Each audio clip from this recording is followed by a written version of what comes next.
Close your eyes for a moment. Picture it, a lonely stretch of asphalt swallowed whole by the New England night. The only sound, the soft whisper of snow descending, blanketing everything in an absolute chilling silence. Suddenly, a car crashed, abandoned, but the driver? Gone. Not a footprint in the fresh powder leading away. Not a single sign of struggle. Just an inexplicable void where a human being once was. A place where a life simply evaporated. Tonight, we plunge into one of America's most haunting unsolved riddles. A case where the very earth seemed to open and reclaim a young woman, leaving behind only echoes, whispered questions, and the terrifying reality of the no-trace phenomenon. February 9, 2004.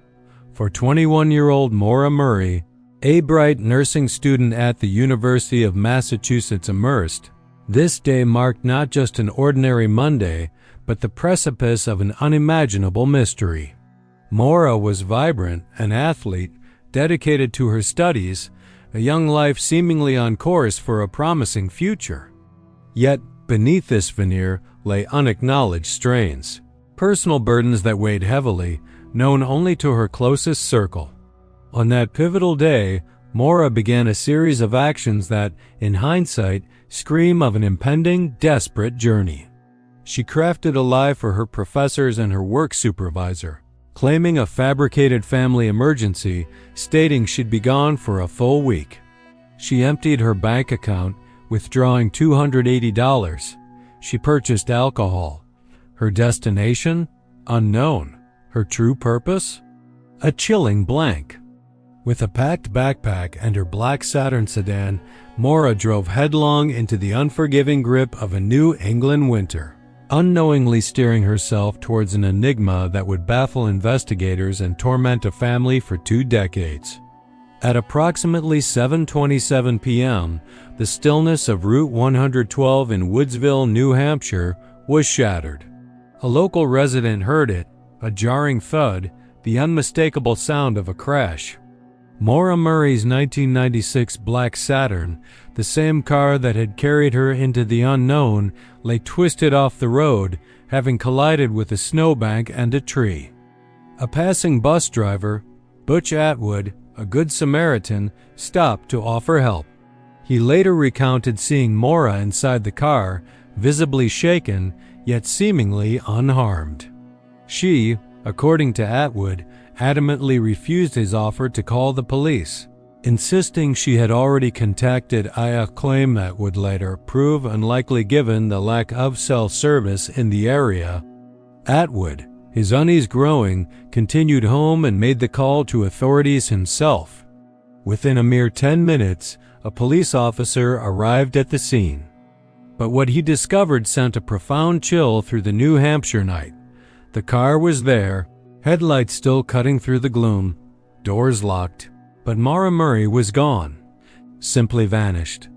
The windshield was fractured, the airbags deployed, a silent testament to the impact. Inside, Maura's cell phone, an open box of wine, and other personal effects lay scattered, undisturbed. But of Maura herself, no trace. Not a single impression in the freshly fallen snow leading away from the car.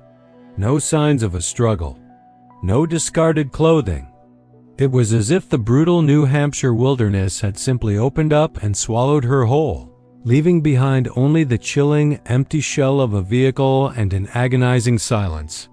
The immediate aftermath of Maura's disappearance ignited a desperate, sprawling search. Law enforcement, dedicated volunteers, and seasoned search and rescue teams converged on that desolate stretch of Route 112, meticulously combing every inch of the unforgiving terrain. Canine units, their senses sharpened by training, were deployed, their hopes to pick up a scent dashed again and again. The landscape itself became a cruel antagonist. Dense, ancient forests, treacherous, steep embankments, and the biting, relentless cold of a New England winter. Every hidden crevice, every impenetrable thicket, every frozen streambed was scoured, often multiple times. But the outcome was a consistent, soul-crushing void. Nothing. The utter absence of any physical evidence became the most maddening, the most perplexing aspect of the entire investigation. No footprints in the snow that fell after the crash. No discarded item, no forgotten trinket, no dropped clue to indicate a path taken. It was as if Maura had simply dematerialized, faded into the very air. This absolute lack of a trail, this chilling emptiness, is the very definition of the no-trace phenomenon. It's the terrifying realization that a person can simply cease to exist, leaving not even the smallest breadcrumb for those desperate to find them. The search efforts, despite their immense scale and the sheer human will poured into them, were met with an impenetrable wall of silence, amplifying the bewildering nature of her vanishing. The case of Maura Murray is not just a disappearance. It's a tapestry woven with an unsettling collection of anomalies, threads of strange details that defy easy explanation and deepen the mystery to an almost unbearable degree. Before her disappearance, Maura had been involved in a minor car accident, damaging her father's vehicle. And the family emergency she cited? Entirely fictitious. These pre-disappearance events, while seemingly disparate, paint a picture of a young woman potentially under immense stress, perhaps attempting to escape something or someone. At the crash site itself, an empty, open box of wine was found in her car, yet the bus driver who spoke with her noted no signs of obvious impairment. Even more perplexing, according to some unconfirmed reports that have lingered for years, an officer who first arrived at the scene allegedly claimed to have seen what appeared to be a red liquid stain on the snow near the car, a detail that has never been officially confirmed or explained in public police reports. An anonymous witness also allegedly came forward much later, claiming to have seen a shadowy figure, indistinct and fleeting, near Maura's car after the crash, seemingly smoking a cigarette. And there are persistent, unverified rumors of a possible sighting of Maura just a few miles down the road, walking with an unknown individual sometime after the crash. These fragmented, often contradictory, accounts only serve to muddy the already opaque waters, preventing any clear picture from forming. The chilling absence of any significant blood at the scene, despite the deployed airbags, is another unsettling detail that defies easy explanation. In no-trace cases, it is often these bizarre, seemingly insignificant details that are believed to hold the key, yet in Maura's case, they only add layers of perplexing, unanswered questions.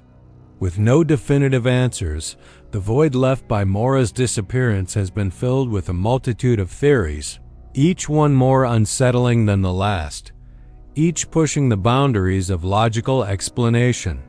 Some suggest that Maura, overwhelmed by personal struggles, made a conscious decision to vanish, to start a new life, a voluntary disappearance.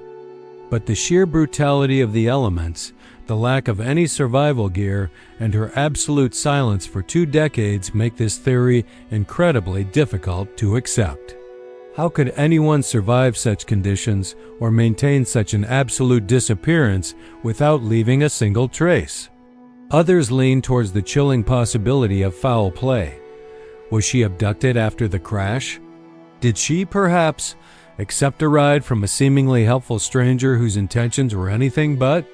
The remote location, the profound darkness of the New Hampshire night, and the isolation of Route 112 certainly lend themselves to such a terrifying scenario. However, once again, the absence of any signs of struggle, any forensic evidence of a forced removal, makes this equally difficult to conclusively prove. And then, there are the more speculative theories born from the sheer, inexplicable nature of the no-trace phenomenon itself. Could Maura have become disoriented in the cold, succumbed to hypothermia, her body simply never recovered from the vast, unforgiving wilderness? Or, as some whisper in hushed, uncertain tones, did something far more profound, something truly unsettling, occur? Was she, quite literally swallowed by the very fabric of the landscape, a victim of an unknown, unseen force that leaves no evidence, no struggle, only a gaping permanent hole in the tapestry of reality. These theories, while diverse in their specifics, all converge on one terrifying, inescapable point. Maura Murray's disappearance continues to defy all conventional explanation, remaining firmly entrenched in the chilling realm of the truly inexplicable. Maura Murray's vanishing act on Route 112 endures as one of America's most chilling, most frustrating mysteries. Years have turned into decades, but the questions persist, echoing relentlessly in the silent ancient forests of New Hampshire. A young woman, seemingly vibrant and full of life, simply ceased to exist, leaving behind only the spectral image of a crashed car and the haunting, agonizing riddle of her absence. The Maura Murray case stands as a stark, terrifying reminder of the inexplicable power of the no-trace phenomenon, where individuals can simply disappear without a single clue, leaving families and investigators alike grappling with an agonizing, permanent void. What do you believe happened to Maura Murray on that cold February night? Was it a conscious, desperate vanishing? A tragic, unforeseen accident? Or something far more sinister, perhaps even something beyond the very limits of our current understanding? Share your theories, your deepest thoughts in the comments below. The truth, if it ever surfaces, may be more unsettling than we can possibly imagine.